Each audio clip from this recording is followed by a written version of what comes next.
¿Cómo están? Bienvenidas y bienvenidos a una nueva edición de Punto Político. Conversamos con nuestros jefes, subjefes de comité sobre el trabajo legislativo en estos tiempos de pandemia. En esta ocasión nos espera el diputado Gustavo Sangüesa, subjefe del comité de la UDI. ¿Cómo está, diputado? Muchas gracias por recibirnos.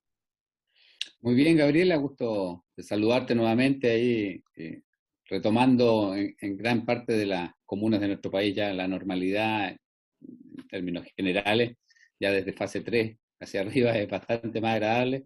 En Chillán ya estamos en fase 4, así que tenemos bastantes libertades, pero también hay que cuidarlas. Eso es algo fundamental, en entender que esto sigue vigente. Tenemos una ventana que si hacemos las cosas bien, podemos prolongar esto en el tiempo y vivir ya con mayor normalidad. Sí, pues esa es la idea, que podamos mantener esta situación de mayor apertura, pero con los resguardos necesarios. Pero de todas maneras, diputado, durante este año en el Congreso se aprendió a trabajar de una forma distinta, ¿no? Hemos tenido trabajo telemático con comisiones, sesiones que son mixtas, tanto presenciales como también con parlamentarios desde sus hogares, sobre todo los que viven en zonas más extremas y también los que son más mayores. ¿Cómo usted evaluaría este ya año y medio prácticamente que llevamos en esta nueva modalidad de trabajo en el Congreso? Yo creo que ha traído una serie de beneficios, de adecuar uno de los estamentos del Estado también a la modernidad. Uno en la empresa privada veía que existen muchas reuniones que se vienen haciendo hace mucho tiempo, capacitaciones, hay mucho, incluso los estudios, muchos cursos online que a lo mejor no se habían profundizado en su ejecución como ahora que la pandemia obligó. Aparecieron estas nuevas plataformas de Zoom, digamos, que se disparó, era algo que venía avanzando a nivel mundial y de repente se convirtió en una de las empresas más valoradas a nivel mundial, y eso significa también un reporte económico muy potente cuando una empresa crece en esa magnitud. Pero también nos hizo adecuarnos y ver que yo creo que podemos... yo no tengo los números exactos en este minuto, pero tenemos la sensación de que en términos de productividad legislativa se ha aumentado considerablemente. Hemos sacado proyectos de manera mucho más rápida, las reuniones telemáticas finalmente han permitido ir agilizando y acotando también los tiempos de discusión. Entonces creo que hay varios elementos que llegaron para quedarse, absolutamente. Aquí este cambio tecnológico ya se instaló en el Congreso Nacional y vamos a tener que evaluar en el futuro, a lo mejor pasando las elecciones y antes de que se asuma el nuevo Parlamento, realizar algunas modificaciones, tal vez en el funcionamiento histórico que ha tenido tanto la Cámara de Diputados como el Senado. Creo que si uno esto lo sabe compatibilizar con el también necesario contacto directo, porque hay algo que en el ser humano es como intrínseco, somos seres sociables. Los ermitaños son muy pocos en el mundo, y esto necesita muchas veces ese diálogo, esa conversación, ese mirarse a los ojos, el percibir cómo va reaccionando el otro, y eso se da obviamente en la conversación directa y franca. Entonces, uno de los acuerdos políticos a los cuales se puede llegar normalmente necesitan una conversación presencial más que una a través de la pantalla. ¿Y cuesta más ponerse de Pero acuerdo, diputado Sangüesa, por lo mismo? Porque no está ese feeling, esa mirada, esas sensaciones que pueden existir cuando se está en forma presencial. Me refiero tanto a sus colegas de partido como de coalición o incluso con la oposición. Gabriela, yo me caracterizo por ser bien honesto. Creo que además de que la presencialidad ha afectado obviamente ese diálogo, también hay que ser claro que digamos, por lo que nos dicen los que llevan, yo estoy en mi primer periodo, pero los que nos dicen, los que llevan más años y que han estado en diferentes periodos, diferentes etapas acá en la Cámara, que este ha sido como el periodo más hostil que ha habido en la historia de la Cámara, donde sobre todo al inicio hubo muy poco diálogo, costó mucho, era como una conversación de sordos, cada uno hablaba por su lado, no había esa interacción, pese a que en esa oportunidad teníamos presenciabilidad.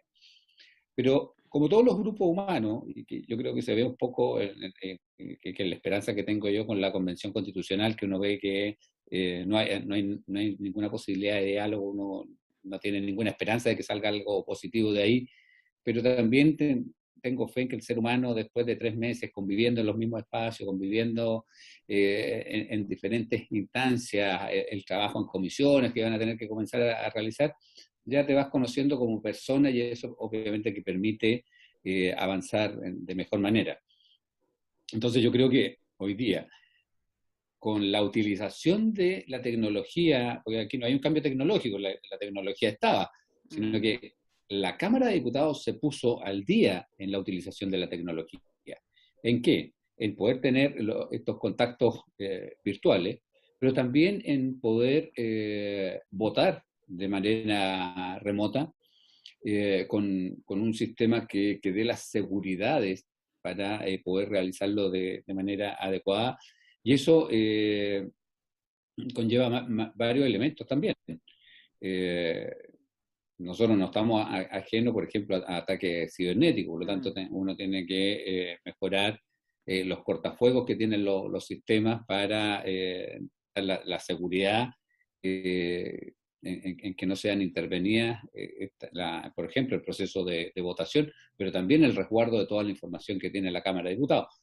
Pero, en síntesis, yo creo que aquí hay un elemento que llegó para instalarse, que la Cámara se subió al carro de esta tecnología. Aquí venían procedimientos que venían de muchos años, quizás ha seguido siendo así, por la mantención también de las tradiciones, que para mí es tremendamente importante, pero creo que hay que ajustar los procedimientos, ver nuevas formas de funcionamiento. Hoy día tenemos la posibilidad de tener reuniones 100% telemáticas, reuniones mixtas, donde una parte de nosotros está en la sala y otra parte puede conectarse desde su oficina o del lugar donde esté.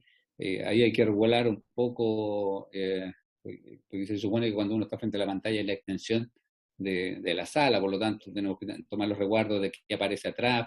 Yo estoy con una muralla neutra, entonces todos esos elementos hay que regularlos porque de repente se prestan para poner el típico cartelito que no contribuyen finalmente a tener un ambiente adecuado dentro de funcionamiento.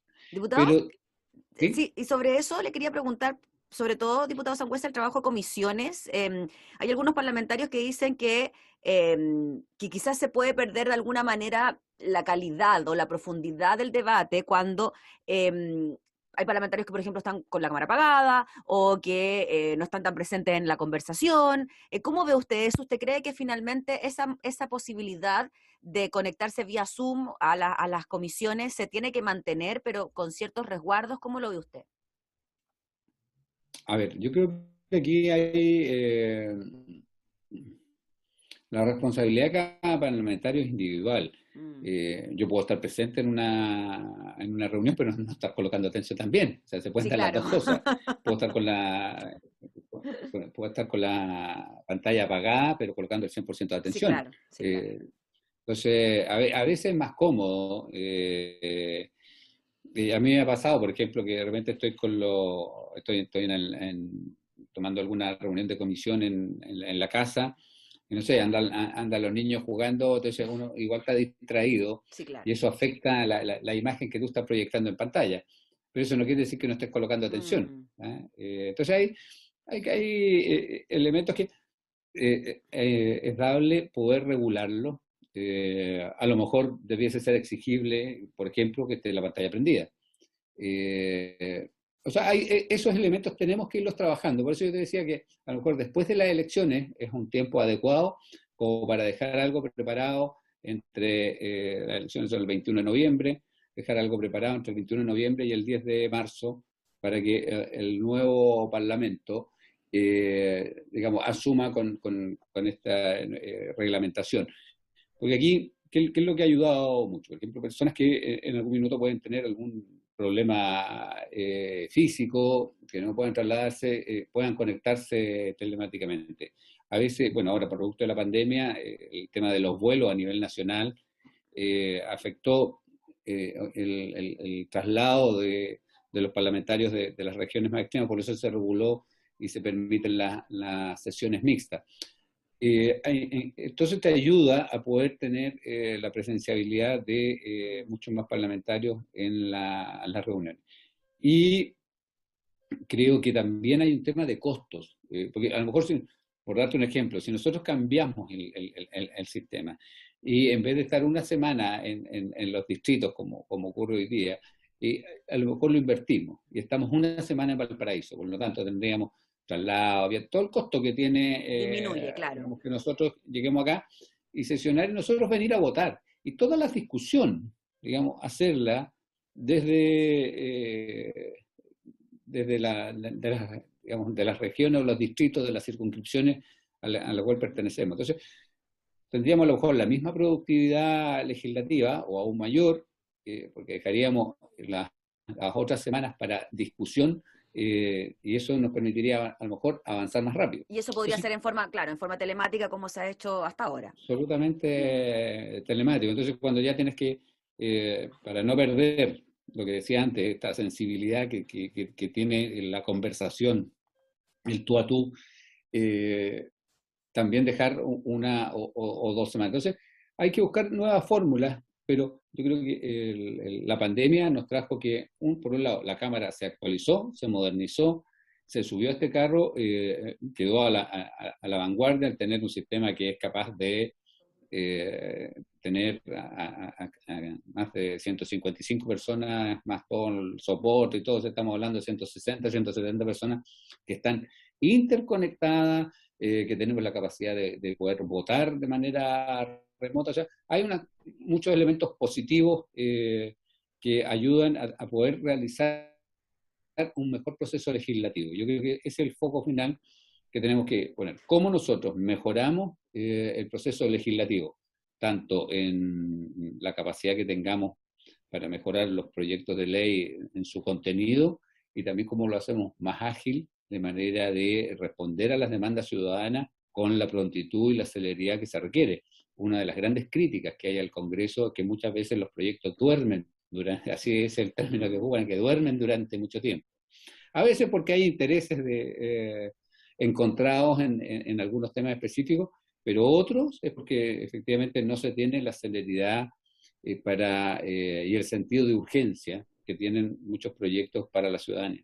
Diputado Gustavo Sangüesa, y a la hora de alinear a los parlamentarios de su sector o para dirigir a una bancada como la UDI, que es una bancada bien grande y bien importante, ¿cuesta ponerlos de acuerdo o más o menos siempre opinan en la misma línea, considerando también que ustedes son un partido de gobierno, ¿no? Y que más o menos hay que estar alineado también con el gobierno en proyectos que son importantes. ¿Cómo ve usted eso a la hora, usted de subjefe de bancada, poder organizar esas materias? Como todos los grupos humanos tenemos momentos y momentos, instancias de diálogo que son muy fructíferas, donde a veces se produce la catarsis, todos se desahogan en ciertos temas, frustraciones que hemos tenido, derrotas que hemos tenido, pero también triunfos y logros importantes. Entonces, como todo grupo humano grande, es más fácil ponerse de acuerdo cuando son 5, cuando son 10, que cuando somos 29, es mucho más difícil. Pero en general, yo creo que nos costó un poco al inicio, porque nosotros de la bancada de 29 parlamentarios entramos como 13, 14 que somos nuevos, entonces era prácticamente la mitad que estábamos en nuestro primer periodo. Entonces, en los otros, claro, hay afinidad, ya se conocen.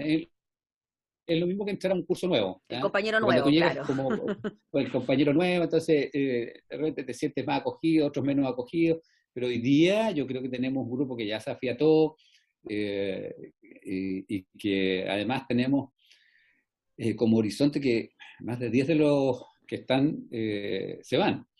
Y esto producto de la ley que impide las reelecciones. Entonces, son personas que, para uno que estaba afuera, que los veía como grandes personajes de de nuestro partido y que vamos a estar en la instancia de que se, digamos, retiren por lo menos de la Cámara de Diputados. Entonces, hay de todo en este sentimiento, pero la UDI es una bancada que en términos generales tiene bastante unidad en la toma de decisiones. Y ahí hay que sacar un mito, no es que existan órdenes de partido, que de hecho no existen, por lo menos ahora en lo que me ha tocado vivir a mí, sino que hay consenso y hay mucha conversación. Y esa conversación tratamos de hacerla normalmente mirándonos a los ojos, donde hay muchas veces generosidad de muchos en decir, ¿saben qué? Yo pienso diferente, creo, no estoy de acuerdo con esto, pero si la bancada sale fortalecida con un voto que sea en una línea, vamos a apoyar eso. Eso no quiere decir que pase en Sí, en claro. toda la instancia. También tenemos en algunas que aparecen uno votando por un lado y mayoritariamente la bancada por otro. Otro de los mitos que yo quiero eliminar, Gabriela, es que en los temas valóricos existiese, digamos, órdenes. Sobre todas las cosas, en los temas valóricos, existe hoy un profundo respeto por la decisión de cada uno.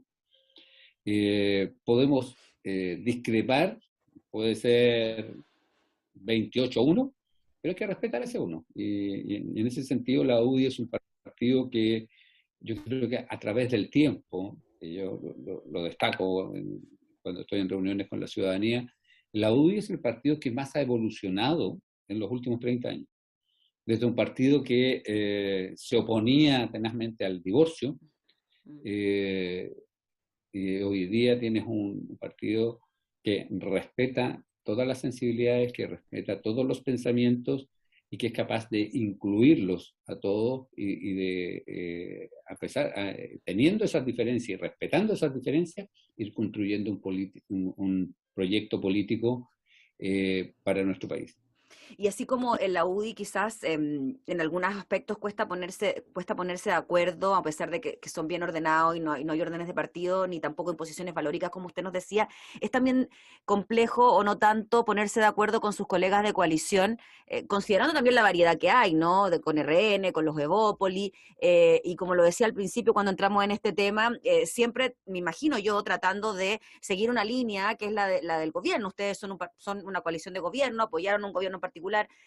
Ahí cómo se manejan esos temas, cuando son también muchos más y las opiniones pueden ser mucho más diversas también. Sí, yo creo que ahí es donde hemos tenido tal vez el mayor fracaso, en el sentido de que no ha existido una buena sincronización entre parlamentarios y gobierno. Sobre todo al inicio hubo muchas señales erráticas, desde el proyecto de las 40 horas laborales, primero había una postura del gobierno, después cambian el camino, el fuero maternal, nosotros estábamos absolutamente en contra de lo que estaba planteando el gobierno, entonces todo eso ahí yo creo que ha faltado y lo otro que también yo creo que hay que sincerar, algunos se molestan porque uno dice algunos pensamos que el populismo como que se tomó fuertemente una parte importante de la Cámara y se está más respondiendo como a lo que se escucha en la calle, dejando de hacer muchas veces lo que realmente corresponde o en lo que uno defiende como conceptos de sociedad. Entonces, cuando uno cree en un modelo, cuando uno siente que ese modelo es el que finalmente ha traído bienestar a las personas en nuestro país, es súper difícil poder realizar, o sea, ver votaciones que van en contra de eso. Y no se trata de la defensa de grupos, porque ahí hay una tremenda diferencia, y que creo que mi sector es uno de los errores que cometió. Nosotros creemos en un modelo económico, y ese modelo económico obviamente que ha traído una mejor calidad de vida a todos los habitantes de nuestro país. Pero también hay algunos que han abusado, y ahí tal vez el error que se cometió, en el sentido de que no tiene que haber defensas corporativas de empresarios que van contra el sistema. ¿Y a qué me refiero con los que se coluden, por ejemplo? Son nuestros principales enemigos. Nosotros Sí, creemos claro. en la libertad, ¿cierto? Creemos que tiene que haber competencia, que esa competencia tiene que estar marcada por la mayor cantidad de actores, de manera de que sea una verdadera competencia, y no lo que se permitió a través del tiempo, y aquí en todos los gobiernos de los últimos 30 años, que, que todo se fuera concentrando en pequeños grupos. Y eso ha pasado en todas las áreas, pasó en los bancos, pasó en las ISAPRE, pasó en las farmacias, pasó en los supermercados. Entonces, eso atenta contra el modelo en el cual nosotros creemos. Y eso creo que ahí es un punto de inflexión que nosotros tenemos que realizar. Y si sabe que nosotros creemos en esto, por lo tanto, lo que tenemos que generar es como si un mercado, y en el modelo norteamericano está, cuando alguien adquiere un porcentaje mayor de cierto límite en el mercado, lo obligan a vender. ¿Ya? Entonces, eso es algo que nosotros también tenemos que ir viendo cómo implementamos para que no exista esta concentración desmedida del mercado que finalmente termina dañando, porque al final parecen verdaderos monopolios, porque al final ponerse de acuerdo, claro, ponerse de acuerdo tres es mucho más fácil que si fueran 20 los actores en el sistema. Y que Entonces, termina dañando eso, finalmente la competencia. exactamente, y termina dañando finalmente a las personas. O sea, lo más importante también, a la larga, ¿no? Así es. Oiga, diputado, para finalizar, ¿cómo proyecta este segundo semestre? Ya estamos en el segundo semestre, se vienen elecciones parlamentarias, presidenciales, hay un trabajo paralelo de la convención que usted tenía esperanza de que quizás en los próximos 3 meses ya pudiesen haber ciertas concordancias, quizás a la hora de tramitar algo tan importante como la Constitución. ¿Cómo proyecta usted estos meses que se vienen, que en lo político por lo menos se ven bien intensos? En lo político se viene muy intenso. Finalmente el gobierno ha accedido a algunas cosas que nosotros estábamos planteando, de llegar con el IFE hasta diciembre, porque lo primero que tenemos que darle nosotros a la ciudadanía, al chileno común y corriente, es cierta certeza y cierta tranquilidad. No es lo mismo salir a buscar trabajo sin tener un ingreso en la casa, que teniendo la seguridad de que tienes este ingreso familiar de emergencia, porque eso te da también la facilidad de no escoger cualquier trabajo, sino que algo que efectivamente te pueda también satisfacer como persona. El incentivo que también nosotros pedimos desde la bancada, y que lo hicimos con mucha fuerza, que era el incentivo al encontrar trabajo, que es tremendamente importante, porque aquí lo más relevante es cómo seguimos hacia adelante. ¿Sí? Los apoyos económicos que pueda dar el Estado tienen un límite también, porque mañana puede pasar otra cosa. ¿Sí? Tampoco uno, digamos, puede tener estos gastos eternamente. Pero también muestra una realidad, Gabriel, y que yo creo que es uno de los grandes legados que va a tener la pandemia, es desmenuzar cómo vivían los chilenos, cómo vivíamos en general. Porque teníamos el Estado de Chile, de aquí saco a este gobierno, el Estado de Chile tenía la información solamente del 40% más vulnerable. De ahí para arriba no existía nada de información. Quedó al desnudo que existe una cantidad de informalidad tremenda, que existe una cantidad tremenda de gente que trabaja pero no tiene contrato. Entonces, cuando pasan estas crisis, quedaron al desnudo de que uno se preguntaría, ¿y cómo vivieron todos los años anteriores si no tiene ingresos? Entonces, creo que tenemos que trabajar fuertemente, y ahí hay que hacer un trabajo del próximo, que le va a corresponder al próximo gobierno, de cómo nosotros podemos tener efectivamente la información de cuál es la calidad de vida que tienen las personas, todas, desde el más pobre, del 8% que está en la extrema pobreza, hasta el 1% más rico. Y de esa manera generar los instrumentos necesarios para darle tranquilidad a la ciudadanía. ¿Qué es lo peor que nos está pasando hoy día? Que cuando uno ha trabajado, yo recuerdo que en mi inicio laboral trabajé 7 años ganando el sueldo mínimo. ¿Y qué es lo que te genera eso? Que independiente de que tú vas logrando cosas en la vida, igual tienes como la inseguridad. ¿Qué pasa si quedo sin trabajo? ¿Cómo mantengo lo que he logrado hasta el minuto? ¿ah? Que los primeros sueños que uno tiene son la compra de la casa, la compra del auto, el vivir mejor, y todo eso tambalea si tienes una crisis laboral o si tienes un problema de salud. La familia completa, y no solamente tú, sino que también tus cercanos se ven afectados porque empiezan digamos, las ayudas, los préstamos. Esto lo sé porque mi segundo trabajo fue jefe de cobranza, y yo me di cuenta que trabajaba en una empresa y un alto porcentaje de las deudas de gente que estaba en cobranza eran porque habían tenido un problema de salud de algún familiar, de algún amigo, o de alguien cercano a la familia. Entonces, esa inestabilidad Es muy hoy día delgada la la línea, gente no ¿no? la quiere tener. Entre la clase media y la pobreza, por decirlo así. Exactamente. Entonces tenemos que decirle a la gente, oye, el esfuerzo es premiado, el esfuerzo tiene y el mérito tienen un reconocimiento, pero no porque tú te tropieces te voy a dejar solo. Y ahí es ahí donde tenemos que modernizar los instrumentos del Estado que den respuesta efectiva a estas situaciones, con tener un sistema de salud que garantice que efectivamente la gente no vaya a perder todo por tener una enfermedad de alto costo. Que si queda sin trabajo, tener la certeza de que por lo menos durante 3 meses, 6 meses, va a haber un acompañamiento. Los efectos psicológicos que tienen también este tipo de cosas. ¿Qué pasa con una familia cuando hay un enfermo con cáncer? ¿Cuál es el apoyo psicológico que le da el Estado?